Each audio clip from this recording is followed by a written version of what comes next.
Welcome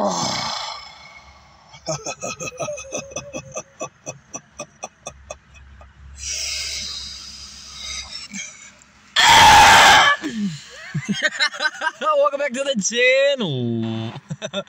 Anyway,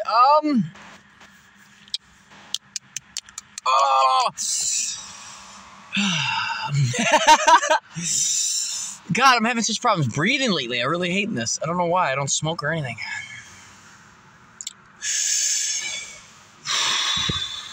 One more.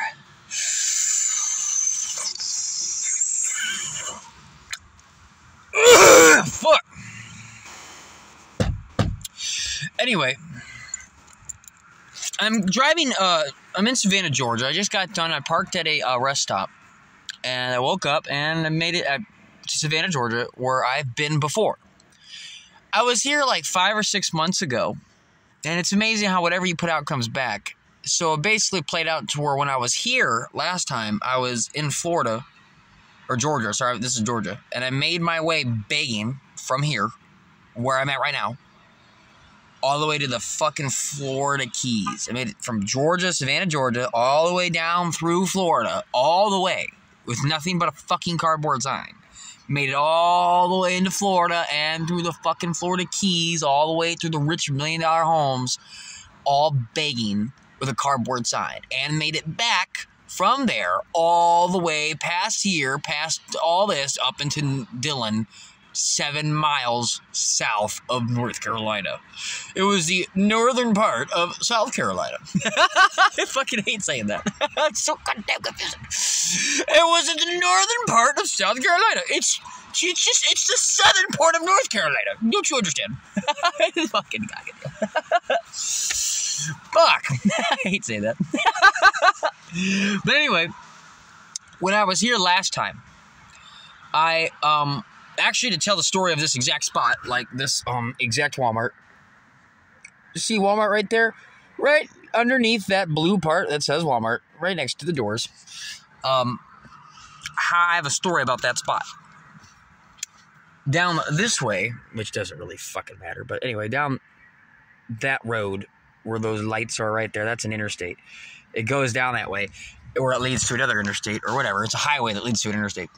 I remember I had a cardboard sign. I was begging on the side of the street with a sign that said love. And when I was begging, nobody gave me nothing. And actually, take that back. The weirdest thing happened was right before the cop in the story pulled up, a truck driver handed me like a water or a soda and a water or something like that. And then the truck driver right behind him handed me something too, like food. And it blew my mind because I've been begging on the streets for so long now in my life, off and on. There has never once been a truck driver who's ever given me anything while begging. And I never, when I was driving 18-wheelers, I never gave homeless people anything either. Not that I didn't think about it. It's just kind of an awkward, I don't know. It just seems like I'm busy. I don't know. You know, it's really fucked up. Obviously, it's like the one time in your life when you're driving around, you have the most money imaginable to hand out to people, and you don't do it. It's really fucked up. But that's, you know. So that was weird, because I remember that. 2 truck drivers in a row. It's the only time I've ever gotten anything from truckers in a row. Gave me something. And right after those 2 truck drivers gave me something, the cop pulls up. And the cop was bald, kind of chunky, and kind of an asshole. And I remember I had my dog with me, and he was sitting there saying that you can't fucking ask for money here. And to be honest with you, I just snapped because I didn't make any money. I need gas to get somewhere. My car's broke down. I'm not stopping. I got in my head my family fucked me over $6,000 fucking dollars. Now I'm stuck here in a state where I can't put my dog in a car and get a job anyway. You're going to give me fucking gas money. I just donated $600 to the fucking homeless, and now I can't ask for money. Like, there's just so many things that perfectly happened in my life to where I don't give a fuck. Like, I'm going to ask for money, so I fucking snapped and started talking shit on the cop, and I said, fuck you, fuck this piece of fucking shit. I mean, I watched this. Everybody driving by at the interstate was like, whoa. And some of them started laughing because I imagined taking that cop's head and dry humping the fuck out of it in front of him. And that cop was like, you walk 1 foot on that ground on the road to get $1, I'm writing you up for blah, blah, blah. And then I said, I bet you fuck away. And then he said something about if I did that, he was going to take my dog. I told people earlier about how everywhere I went, people tried to kill my dog or take my dog. It was like a mission from God to get this dog to where he needed to go, which I do believe I did. And that's why I also went to New York. I believe that. And, yeah, I remember he said that, and I just roasted his ass at full fucking volume in front of all these people. So fucking brutally. I fucking roasted his bitch ass. I said, do you hear this piece of shit? You're gonna take my fucking dog because I have a cardboard sign that says love because I can't get a fucking dog. And I started screaming everything from the fucking heart. And I had onlookers pulling out phones. I mean, it was getting to a point of this cop was like, oh my God. Like, and he crumbled. And out of respect, he gave me a ride and dropped me off at this Walmart. I remember. He drove me down this street at a place where I could beg. And then we talked in the car. Like, right after I beat his ass, we were in the car. Oh, y'all like this. We were all cool again. He was like, talking about money he made he got money in the stock market or something. He just randomly brought it up, and I told him about how I made 10 grand in the stock market. He was like, really? I was like, yeah. See how much we have in common when you're not trying to fucking be a dick? And, yeah, it ended on a great note. But some things have to be destroyed before they can be built by Saturns and Aries anyway, so it plays out to where I can't back down from a fight anyway. And so Aries screams and shouts. That's what they fucking do. I meant every word I said, but you're going to sit here and tell me I can't beg and you take my dog? And I said, oh, yeah? I'm going to make you regret saying those words. I'm going to scream it out loud. Do you hear this piece of shit? All the guys are like, oh, my God. There was other cops, too. That I remember another cop came up, and he was all like, ooh. His backup was like, ooh, ooh, ain't touching that one. He said, that kid is out there. He said, I ain't touching that one. Fuck no. And when I got dropped off, I remember I got dropped off. I said goodbye to the officer, who I actually respect and I'm cool with now. You know, he backed down, and I was like, all right, you know, like, technically speaking, I'm in the right. Like, on a moral side, you know I'm in the right, and I battled him to the core that that's the fucking truth, and because of that, I won. If you're not in the right, you're gonna lose. That's why a lot of debates and stuff in the society and legal system is all mumbo jumbo, big old fucking words to get you lost, dazed, and confused in the scenario. All you know is what happened, that person murdered them, and they're still scot-free. Oh, okay. Why? Because of the legal reasons, blah, blah, blah, and double jeopardy. Okay. Yeah, a bunch of bullshit. Anywho, so, point is, I was right. And because of that, and I stood up for myself, not only did I get a free ride miles down the street to an area where I could beg, I made it right here, where I then walked up to this Walmart, and this black lady was talking to me about how they put assholes and shit from your armpit in the yogurt, and that they have people cut up in the bread. Which, by the way, I'm not saying isn't true. How teachable are you? I'm not saying that that's true. But, I mean, the people that cut up in the bread and shit, dude, you know how many of your children go missing every year in America? Are they in the bread? Probably not. Chill out. I'm just saying that, in general, be more open-minded, because the world is a fucked up place in some ways, and you should be listening. So I listened to her, and it was amazing, because when I was listening to this chick talking in front of Walmart, a woman came up and gave me a big old box of dog food for my dog, which just got threatened, which I stood up for. And some other lady came by and gave me like a fucking warm hot dog from inside and like a drink, and somebody else walked up while I'm just sitting here listening. I'm not even begging. I might have the sign in my hand, maybe, because I got dropped off here. I can't drive my car around because it's out of gas, so I'm walking around begging until I got enough money to have $1 to drive fucking a mile down the fucking interstate to inch my way through Georgia, you know. And here in this area, I'll get to that in a second. But anyway, the point is, I had a long conversation and got a lot of benefits right up front. Talking to this lady. And isn't that cool? That's why it's so important to go out and do things in life, because you'll create these stories. Like, I literally have a story about a girl talking to me about putting people in the bread as a guy was a Walmart employee, was literally carrying a rack of bread into Walmart for some fucking reason. And, or some employee was carrying a rack of bread, and they're like, they put people in there. She was saying this shit out loud as people were walking by. But she was fucking up. Feel better now. So whether she's right or wrong, the fact that she's putting out vibes, which is making people uncomfortable, which doesn't matter, by the way, fully.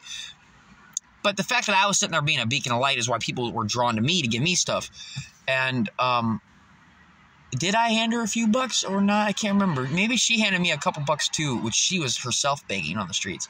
I can't remember, but she had a husband and a bunch of kids and all that other shit, and they drove by in their car and said, honey, we need to go. Kind of like, baby, you got to stop talking crazy in front of all these people. A little bit. Just a little bit. And, yeah, beautiful. And so I left here, and I went to a gas station where I met Blackfoot. His name is Blackfoot. He's a white guy with his... Let me think about it. I mean, it doesn't really matter. It was either, I don't remember right now. His left or right leg was missing. And he had, like, you know, a stump. And he had a mechanical leg. And he called him, old Blackfoot. Old Blackfoot. And he's a dude from the joint. So if you watch some of my older videos where I talk about giving an orphan ride and a one-legged pirate a ride, that's this dude. And I gave him a ride here in Savannah, Georgia. I met him at the gas station. He could do tricks with a basketball. And he would go down to the riverfront area here in Savannah near Tybee Island. And me and him went down there, and he would make money panhandling by doing tricks with his ball around his body and doing, like, cool things and spinning it and stuff like that, which is really cool.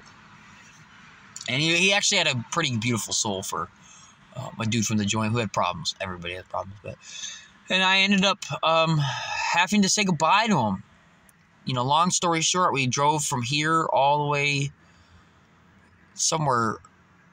I don't remember where the fuck we made it to. We made it someplace far away, and then I had to drop him off, so I took him to the train station. And he gave me his, I don't ever wear it, but he gave me a Scooby-Doo hat.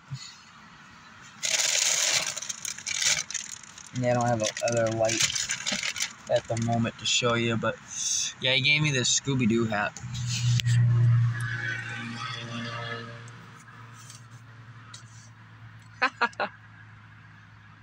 Yeah. Yeah, it's really cool. This was his hat he was wearing the whole time. This, like, 40-year-old dude with one leg was wearing this fucking hat. So he gave me this fucking hat. And I felt so bad that I mean, because I had to say goodbye. He was a trauma bond, you know, I love you, but you're a trauma bond, man. I even have a story about me working at a 1313, a job site with the guy, and one of the dudes we were working with was, you know, Mr. Smith from The Matrix or whatever was possessing the motherfucker to come back to my job so I can get killed, and it was fucking crazy. Not to bring all that energy into this conversation right now, because I already mentioned a motherfucker talking about armpits and assholes and yogurt. Some shit. Okay, I know. That's how life works. When you know the truth, the reality, then now you have stories of people that come in that are crazy to balance out the equilibrium of, when I do tell a fucking story, I have to bring up the truth, which is like somebody's bringing up this stuff, and then I'm over here telling my side of it. That's how it works every time. You know, I got a job at McDonald's where there was a dude who got hired like the next day, and he would sit there and lie about his kid that died, and that he was inventing a machine that ran on water, like his car, which is true. There is a car. But the point is, he's a liar. Why does he get a job when I get a job? Because I will tell you, I see demons in flesh suits, you know, and therefore the Matrix plays out to, you know, shit like that. And I mean that. Like, I meet people that are possessed. There's thousands of movies in pop culture about demonic possession. There's whole religions all across the world. Every one of them have topics about it. Native Americans. Every one of them. They all have these topics. But the instant I get a job at a place, where the potential for me to spread the news happens, of course, a guy walks in who lies about his kids dying, and lies about him making a car that runs on water, and lies about him dating black men just for attention. He's a Leo, so he's lying for attention. Not that all Leos do that, but if you are a fake, low-vibe Leo who's lying for attention, that's what you're doing. That's just how it plays out. Anyway, the point is, I gave Blackfoot a fruitcake. I know, that's funny. I gave him a fruitcake, and I gave it to him when I dropped him off the train station. I felt so bad. I gave him a fruitcake, gave me the hat, and I've been wanting a goddamn fruitcake ever since. I really wanted to eat that fruitcake, and that was like 5 months ago, and I never ate a fruitcake since. Whatever you put out comes back, and I make it all the way back to this Walmart. I haven't seen a fruitcake worth buying. I seen one yesterday, but I could feel it. It wasn't right, and I came here, and I got this huge fucking double the size fruitcake for the same price as everywhere else I've seen. Like, this fucking fruitcake looked beautiful. Oh, like, I've been wanting to eat one of these for like 5 fucking months. 1551. I finally got it at the place, this Walmart, where I shortly left and met him. I think I met him at, I swear to God, I wouldn't be surprised. I'm not kidding. I think I met him at that fucking gas station. Like, if it wasn't this fucking gas station, it was like one more down the street or something. Like, it's one of these gas stations right here. You know, if it ain't that one, it's that one right there. I know it's hard to see, but that's actually a gas station right there. You know, it was one of these gas stations right next to this fucking Walmart that I met him at. And now I'm here all over again in the very beginning of the story of how I met, things start, how they end, how I met that guy, and I finally got my fruitcake. Yeah. Isn't that beautiful? Yeah. Like, I got so many stories, man. It's actually like, some of them are so brutal. I mean, a lot of this shit was brutal. You know, like, I have to scream at a fucking officer all goddamn day long because I'm in the right and you're in the wrong, and I have to take all the fucking risks in the whole wide world just to prove that whatever you put out comes back. So therefore, I'm not really taking any risks because I'm doing the right thing. You know, I have dealt with over 100 cops and DEA and 3 military police. I've dealt 120, 130, I don't fucking know. I've dealt with so many of them all the time. I deal with them all the time. That it's amazing how I only went to jail once and I got out scot-free and I didn't have to pay the fine and I got a free fucking ride to the airport that I hopped the fence over and a free flight home. And a shower. And a night stay in a bed when I was homeless, like in the streets of France. Well, you know, just sleeping in the streets of France. And I even got fucking, stroopwafel sauce on my, jail bread, which is a thing on my bucket list. So, like, it all played out perfectly anyway. Which is really why I can't wait to get this information out to people, because life is so much more than you think. Like, here I am driving to 342 on this thing. Here I am driving, back through all the areas I've already drove through in style, and it's like, good memories. Like, the fact that I got memories in, like, every goddamn state. Yeah, that's so cool. Especially in this area, you know? Yeah. Anyway, I love you guys. Keep rocking it. Advice. I always like to leave on a little bit of advice. That way you can go and do something practical in your life. I keep bringing this up. If you're low vibe, your number one goal is to feel better now. You might not be a master at manifesting, but whatever you put out comes back. That means thoughts, but mostly it means vibe. Everything is energy vibing at different frequencies, and you can picture whatever thing you want in your head, but how things play out in your life and the way I feel right now with my fruit cake. Well, I dropped him off. He gave me the hat. You know, he was a trauma bond. I loved him, but I made a good gesture. So when I walked in and I saw this fruitcake out of all the fruitcakes, I grabbed it immediately. Like, I just knew that this is the fruitcake. You know, I walked in. Like, that's how it feels. Like, the same feeling I have of loving a human being. I'm a Taurus. So, especially food, especially objects. But I walk in and I see the fruitcake. It's what I swear to God, like, I don't know how to explain how God, you know, you might, in life, give up something. Let's say you were in my situation and you had money, whatever. Let's say you go and you have something. You buy a fruitcake. Because you're a fruitcake. Like me. And you buy a fruitcake. And you go down the street and there's a homeless guy. And you go, I'll give him the fruitcake and I'll go buy another one. Well, for me personally, it plays out better to when you give up something to not go and get it again. Because whatever you put out comes back. So it's like, I handed out the fruitcake and I kind of just knew not to go, even though I've had money off and on recently, I never follow your feelings.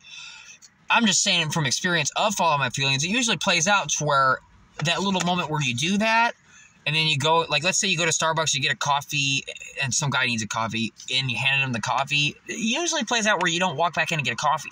It plays out because you don't need a coffee right now. This guy needs a coffee. You did a good deed, and if you go in and get that coffee, you're going to be all cracked out on the caffeine, and you'll go to your job feeling like shit.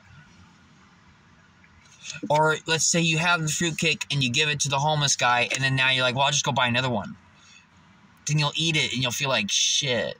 Like, you just will. It just play out that way, usually. Now, unless your feelings tell you otherwise, obviously. But that's a little tip of advice. Go out and walk an hour a day. I keep saying this to people, but it's the #1 cure for depression. And in the beginning, when you start manifesting, you got to put out good vibes all day. That's it. That's the secret. I mean, you should picture things you specifically want over 60 seconds long in your head, imagining you got it, and whoa, look, it's in my hands, wow. If you do that and it pops up in a few days, you'll believe what the fuck I'm talking about more.